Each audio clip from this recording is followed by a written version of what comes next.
What it do, what it do, what it do. Welcome to the Cheat True Podcast with your boy Justin J. Will, whatever you want to call me.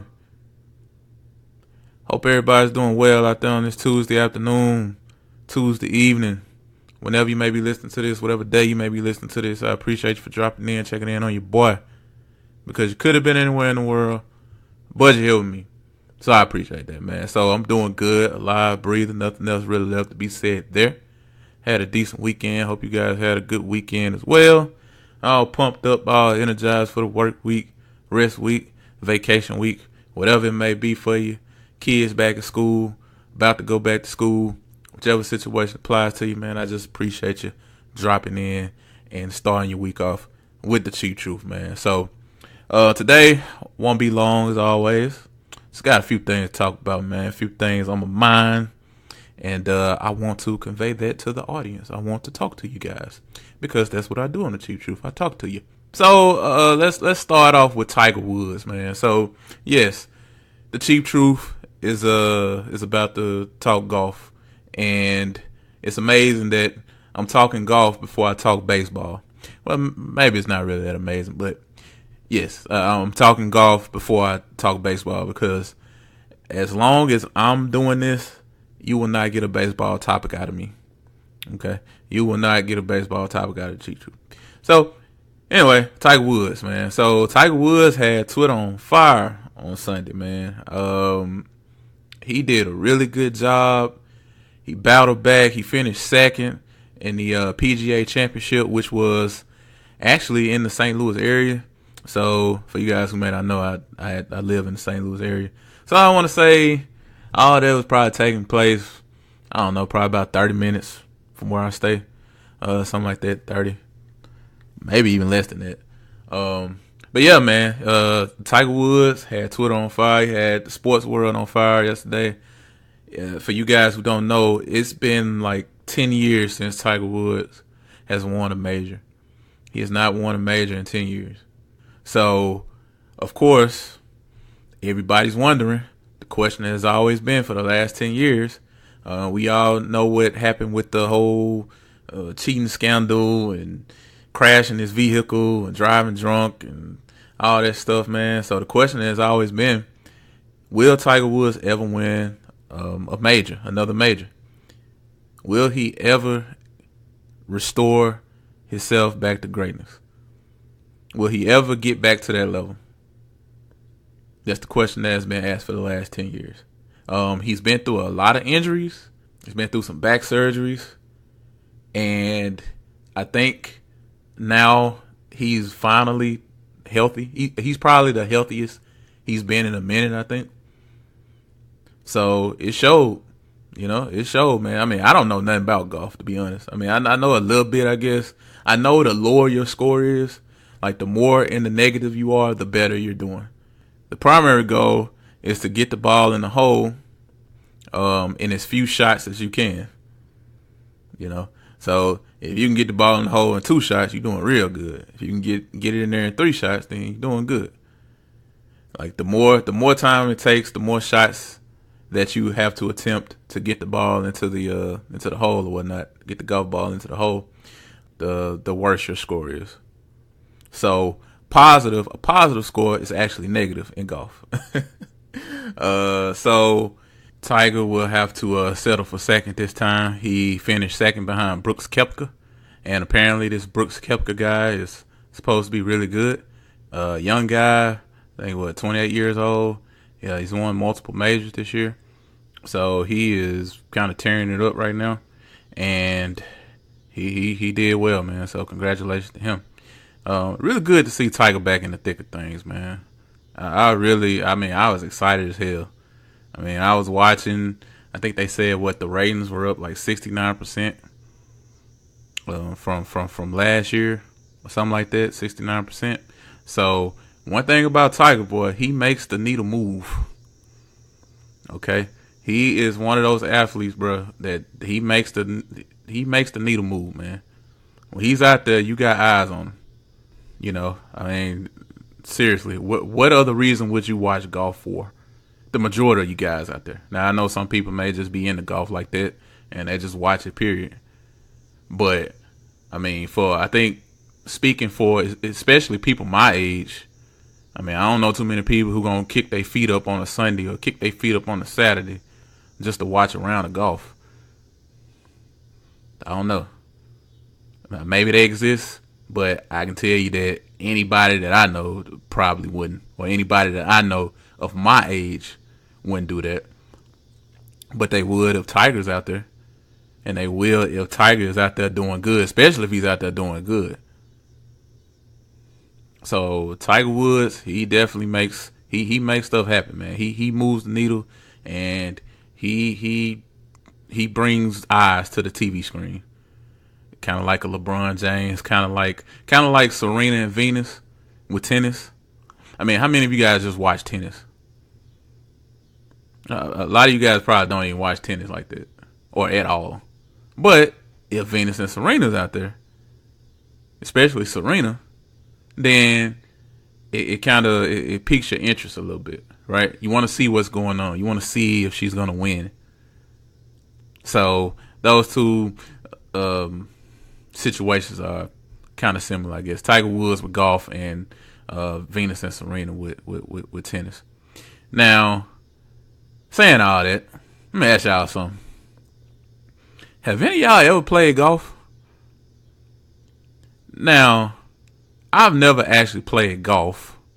I've never actually played like real golf, even though I would like to one day. I would really like to go out to a course, man, and get my little shirt, my golf hat, pants, all that, my golf shoes, get some fire ass clubs, fire ass golf attire, golf accessories, and really go out there and live it up, man. Get a nice little golf cart and all that. Just live it up. Even though I can't play worth a damn, but I would like to do that one day. Now, I haven't played golf to that level, but what I have actually what I've done in the past, and this just goes to show you what happens when you get a whole bunch of engineers in the same building in the same area. You have mini golf tournaments around Christmas time. So I don't know about y'all, man, but the golfing's hard. Okay. I mean, and I know what you guys are saying. Well, Justin, how do you know? You haven't tried it for real. Well, I'm telling you, I tried that, the little mini golf tournament thing, and I'm gonna just say, man, if that's what golf is, if that's just a smidget of what I can expect with the actual thing, with like going out to a real course and actually trying to drive the ball down the course without it going onto the highway somewhere. If that's what I can expect, even if that's just a smidget of what I can expect, then I know that the real thing is hard as hell. Because I absolutely suck. I mean, it's not as easy as you think it is, man. I swear. It is not as easy as you think it is. I promise you. Like, it's a reason why these guys can consistently win. They can consistently qualify for the tournaments, man. Tiger Woods, the guy Koepka, I forgot the other guy's name. Is it McElroy? I could be pronouncing his name wrong, but I mean, these guys put in work, man, and they got it down to a science. Man, you think it's just them swinging the club or whatnot, and the ball's just going wherever it may go? Oh, trust me, they know what the hell they're doing. They know how much velocity to use. They know how much strength to use.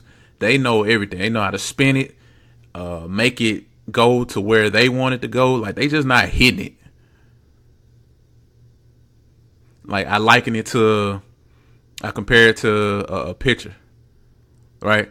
It may look like the pitcher just throwing the ball, but trust me, he has all the control in the world over that ball. He knows what pitch he's gonna throw, fastball, curveball, slider. He knows what the hell he's doing. And the really good pitchers have really good control. So they can make the ball dance. You get what I'm saying? So it's not just them throwing the ball. It may just look like that, like, oh, look at the pitch. He's just throwing the ball real hard toward the toward the batter or whatnot, or toward the catcher. But he has control over that mud. Trust me. He knows exactly what the hell he's doing. He knows when to take something off. He knows when to put something on. He knows. No different with a golfer. Same thing with the golfer. They know how to spin it, man. They know how hard to hit it, the wind direction, which way they got. Like, bro, it's just not that easy. I'm struggling in the office with no weather elements. I can only imagine how it would be out there, man. The wind's blowing and all sorts of crap going on, and a whole bunch of people snapping pictures at you and all that crap. I mean, I'm just saying, bro. I'm glad it's not me. I'm glad it's not me out there, because I get out there and embarrass myself, man. Because it's not as easy as you think. I mean, I was doing terrible. I was embarrassed. I'm like, man, what the hell? It can't be this hard. Like, I'm up here swinging, and it's just putt golf. You know what I'm saying? Mini golf. I'm like, damn, how in the hell do they do this for real? Like, I can't do nothing. Man. But anyway, man, enough of me complaining about my poor mini golf skills. I'm pretty sure you guys are beasts out there at the mini golf and at the putt golf or whatnot, at the arcades or wherever. So I'll just quit complaining. But yeah, man, it was just real good to see it, to see Tiger Woods back on his grind, man. I'm really rooting for him. Man. I mean, we all make mistakes. I never had any kind of venom for Tiger. I mean, even after the stuff he did, I mean, people cheat every day, B. People cheat every day, B. You know what I'm saying? People cheat on their wives every day, B. Not saying that it's right, but I'm just saying it happens. And he's a human like anybody else, so I'm not the type of person where I'm just gonna like hate him and wish for his downfall. I mean, at the end of the day, the universe gets back at us regardless. You know what I'm saying? Karma is undefeated. So I think that he's pretty much paid his karma back. He hasn't been successful for the last 10 years, I guess. You know, as far as winning a major, he hasn't been successful in winning a major. Maybe it's time for the stars to align and give Tiger another championship, man. Another major. So it was beautiful, bro. I was interested. Hey, I'm ready to watch him again. I really hope he gets one, man. I really hope he gets one. Like, for real. I want to see Tiger back on top, because it really makes golf way more interesting. Like, I had no intentions of watching golf on Sunday at all. I really didn't have intentions on watching anything. But I saw that he was doing well. I'm like, damn, he's like top 5? Oh my God. Let me see what's going on. He may end up winning this thing. So he had my eyes glued. It almost got to the point, where I was rooting for everybody else to do bad. I'm like, dude, miss it. Hey, put it in the dirt. Put it in the bunker. Just did one time. Just to see Tiger come back. But it didn't work like that, man. So anyway, continuing on. Let's get into the NFL, man. Let's transition over to the NFL. Let's talk about the Denver Broncos, man. And more specifically, Paxton Lynch. So news came out not too long ago that Paxton Lynch has been demoted. Yeah, Paxton Lynch has been demoted to third string now. So Chad Kelly has moved ahead of Paxton Lynch on the depth chart. Where have I heard that before? So Paxton Lynch is a former first round pick of the Denver Broncos in the 2016 NFL draft. They had very high hopes for him. He was a very good quarterback at Memphis. You know, he came out. He was another one of these guys who was supposed to be big, tall. He's 6'7", I don't know, what, 240, something like that, maybe. Big guy, strong, rocket arm, can make all the throws, athletic, all that jazz, man. You know, all the cliches and all the buzzwords that they like to use with big, tall quarterbacks. And he's been struggling ever since he's gotten into the league. Obviously, I mean, we can see here that he got jumped by Chad Kelly, who is actually a rookie. So, well, he's not a rookie. He's I think this is his second year. My bad. This is his second year. But yeah, so Paxton Lynch, Man, I tweeted this out either yesterday or a few days ago. I don't even know if Paxton Lynch is gonna make the roster, bro. I mean, seriously, I don't even know if he's gonna make the final 53-man roster because he was horrible in that preseason game.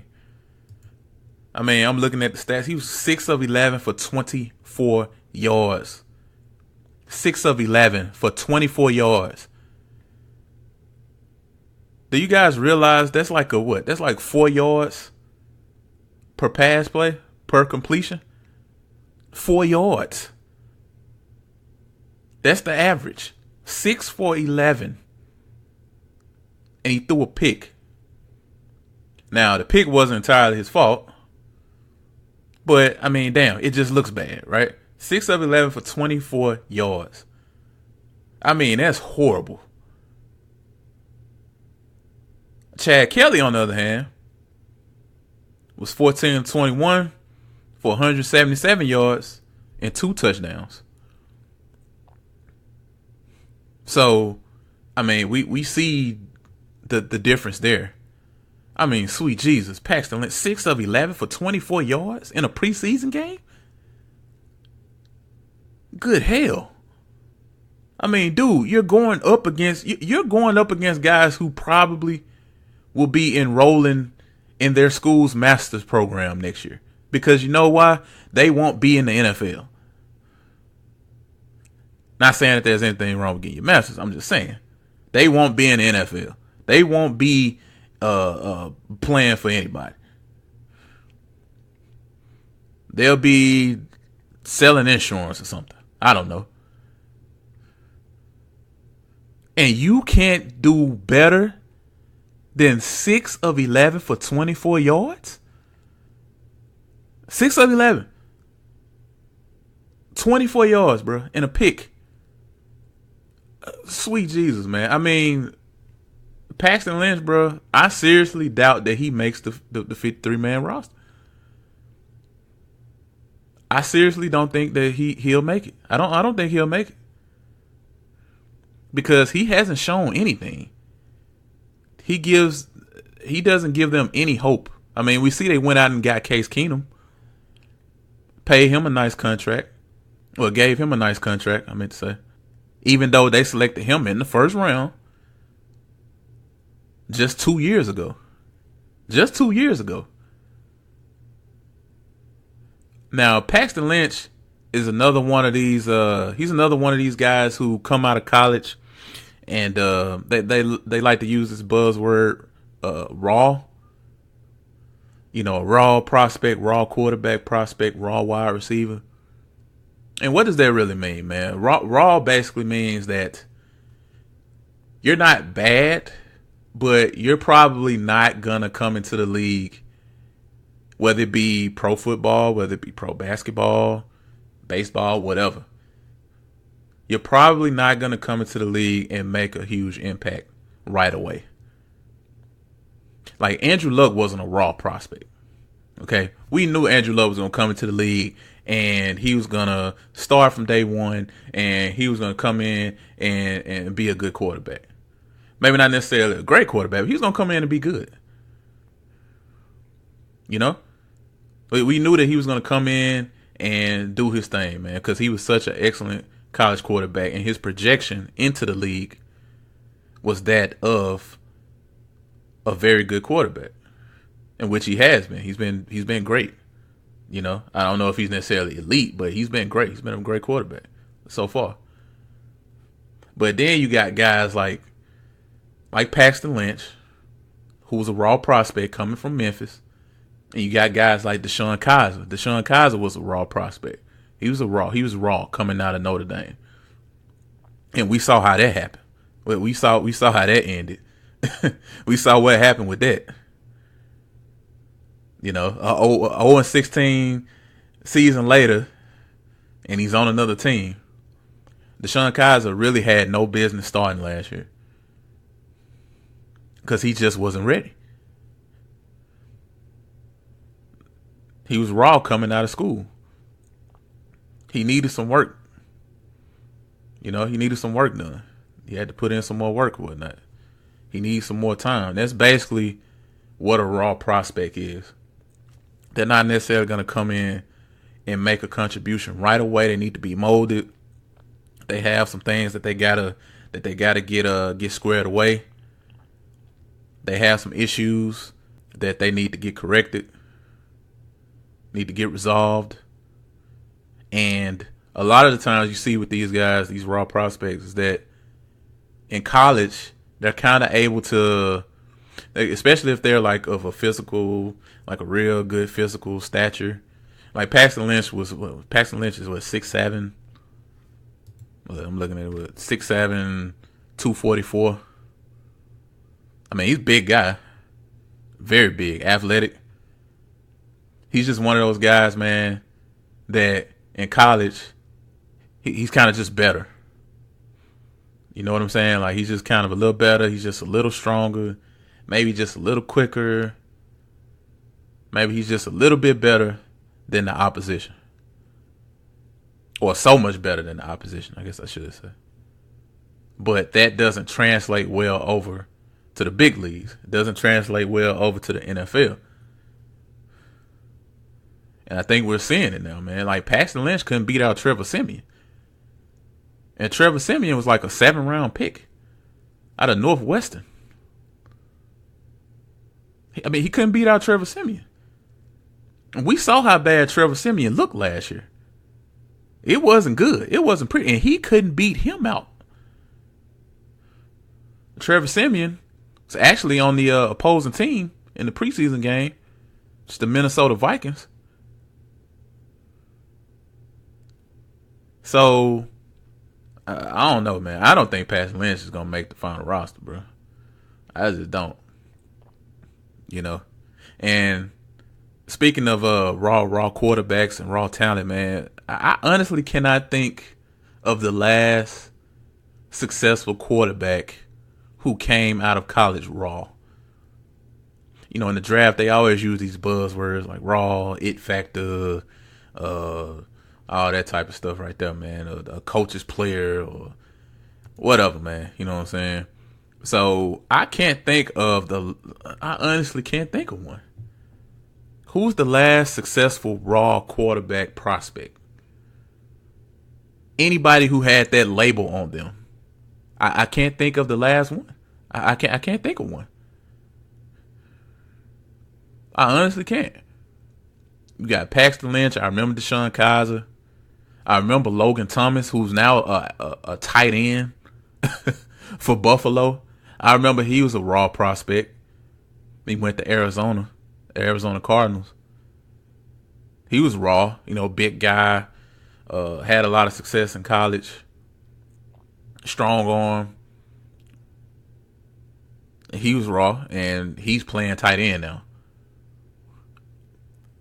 So, a lot of the times, man, I mean, you get these guys coming out of college, bro.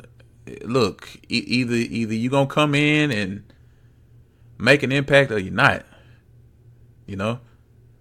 Like, I can't think of the last raw / project quarterback that worked.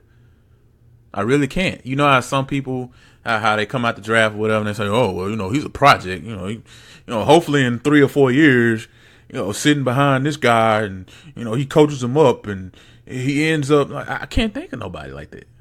I really can't. I cannot think of any situation where some quarterback came out of college. Oh yeah, he's a raw prospect. Yeah, he can coach him up. You know, coach the guy up, man. 3 years, 3 or 4. 3 years, he'll be ready to start. Hell no, it just doesn't work like that, man. Maybe it did in the past. Maybe somebody in the past, maybe. But I mean, for the most part, man, you know, these quarterbacks, they come out of college, first round, Carson Wentz, guys like that. Jared Goff. I mean, man, you ready to put them out there day one. Doesn't mean they'll be great day one, but they shouldn't necessarily be terrible. I mean, Paxton Lynch has been terrible. I mean, sweet Jesus. I know the Dallas Cowboys fans, y'all should be very happy that y'all didn't end up getting Paxton Lynch.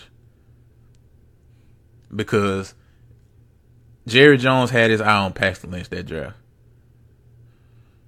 He had his eye on Paxton Lynch. And if I remember correctly, I think Denver jumped him and grabbed Paxton Lynch. So you guys should be very glad that you didn't end up getting Paxton Lynch. Yeah, man, Paxton Lynch, bro. I don't know, man. I don't know what y'all think, but I mean, this don't look good. Chad Kelly, and I see Chad Kelly rocking that number 6. I ain't even know that. Now I want him to win the starting job. For y'all who don't know what that number 6 represents, man, for Denver, you know what I'm saying? That's that old Bubby Bristol number. Look him up. Yeah, he's back up John Elway. Bubby Bristol, man. One of the coolest names you'll ever hear in football. Bubby Bristol. Straight up. Chad Kelly rocking that Bubby Bristol number, man. I really want him to start now. I really want him to start, man. Chad Kelly played well, man. He was a good quarterback at Ole Miss. He had some issues, but, I mean, he's grinding, bro. I mean, if Paxton Lynch ain't did it all this time, man, if he can't hold off Chad Kelly, if he can't get that starting quarterback position and whatnot, I mean, I just don't see how he makes the final 53-man roster. There's no reason to have him on your roster. Man, you could drop him and get a backup safety or something. I don't know. Add some more depth somewhere. You just carry 2 quarterbacks through the year. So, sad situation for Paxton Lynch, man. I just don't. I see him flaming out, man. And that's why I don't really like these big, tall quarterbacks. That's why I'm so down on Josh Allen. Yeah, I know he may have looked sort of kind of good, I guess. He looked all right. Missed some throws, made some throws in his first preseason game. But I'm just down on these big, tall quarterbacks, man. They just don't, man. Like, guys like Brock Osweiler and all these guys, no, it just doesn't work like that. For some reason, they're just not successful. We keep seeing it over and over and over again. And NFL teams keep falling for it. They keep falling for it over and over and over again, man. Year in, year out. I just don't get it, man. I just can't, man. I wouldn't draft a guy like that. I just wouldn't, because the history says that those guys, for some reason, they're just not successful. They're just not. You can find, I mean, I don't know, man. You look at a lot of the quarterbacks in the league today. I think I actually did an episode talking about this. Like, usually it's 6'2", 6'3", maybe 6'4". But, man, you start getting into, like, the 6'5", 6'6", 6'7". Like, nah. For some reason, man, it just doesn't work. Whether it be, man, they have a fastball, but they don't have anything else. Like, they can throw the ball really hard, but they just can't throw it to where it needs to go. They can throw it real hard to the cornerback and get it picked off 3 times a game consistently. They can do that, but they can't really do anything else. See what happens with Paxton Lynch, man. Maybe he gets cut and goes somewhere else, and I don't know, man. I think it's over for Paxton Lynch. And I'm not rooting for him to fall or rooting for his downfall or nothing, man. I don't got no venom for him or nothing, but I think it's over. I honestly think Paxton Lynch it's over with him. It's over with Paxton Lynch. So, moving right along, man, let's talk about something else. So, it looks like your boy James Harden, shooting guard for the Houston Rockets, got involved in a little incident downtown Scottsdale, Arizona, around 2:30 a.m. Saturday morning. It reads here that an unidentified woman told TMZ that she was partying at the club when she claimed an unnamed member of Harden's entourage got into a fight. When Harden noticed she was recording the fight, the woman claimed he demanded that she delete the footage before grabbing her wrist and snatching her phone before throwing it on the roof. The woman also claimed that Harden and a member of his entourage offered her a total of $500 for the phone after Harden threw it on the roof. But she said she climbed up on the roof. Damn. and retrieved the phone, which was still recording after security broke up the fight. She also said she went to a local hospital where she was treated for a wrist injury. So I don't really think that this story is that big of a deal. I mean, first of all, we don't even know if it's true. I mean, we got somebody saying something. I guess a fight really did happen. Looks like there was a police report filed or whatnot. But, I mean, we don't know if this whole thing went down like the woman said. It's quite possible that it could be true. But, as always, two sides to a coin. It could be false as well. So, I don't think this is a big-ass deal, nothing like that. Now, I will say that if James Harden did do this, I mean, he looks bad because he already has at least one incident that we know of where he was walking off the court and he ended up knocking the phone out of a fan's hand. So in this incident, he just takes it a step further and says, screw it, I'm not going to just knock the phone out your hand. I'm chunking up on the roof. Go fetch. Type of stuff, man. So, I mean, I don't know, man. I wouldn't put this past Harden, I guess. But we'll just have to see if this actually comes out to be true, that this happened like it happened. Even then, it's still not that big of a deal to me. I mean, this happens all the time. Stuff like that happens all the time. Somebody gets into a fight, especially if it's like a celebrity, somebody in their entourage, somebody decides to pull out a phone and record, and they upload it to the internet or sell it off to TMZ or something. I got a feeling that this lady was probably trying to do something like that. I'm pretty sure she wasn't just recording it just to record it. Like, oh, let me record this and put it in my phone, and 3 weeks from now, when I'm sitting on the toilet, I'll go back and watch it. Like, nah, she's like, okay, yeah. This is my opportunity right here. I'm about to record this and charge TMZ for it, or upload it to my Instagram, upload it to my Twitter, upload it to my Facebook, whatever social site. So, I mean, that's just kind of the days that we live in, man. I talked about this before, and I know the Triple X Tentacion thing is kind of it is a more serious situation. I mean, the guy got shot in broad daylight, got killed in broad daylight, and everybody's just standing around the car with freaking cameras out, with the smartphones out, on Instagram Live, on Facebook Live or whatnot. This guy's soul is fading away, just for likes, just for attention, just for new followers. Yeah, I mean, that's just the times that we're living in, man. Social media age. So, obviously, this situation wasn't as serious as that, but I think that's probably what it comes down to. And I expect for this to get resolved pretty fast. I mean, James Harden's not going to go to jail or anything like that. Not going to get suspended from basketball or nothing like that, man. So, anyway, that's all I got to talk about, man. Hope you guys enjoyed the Cheat Truth. As always, like, subscribe, download, all that good stuff. Follow the social media handles in the description. And I will talk to you guys on Friday. Peace.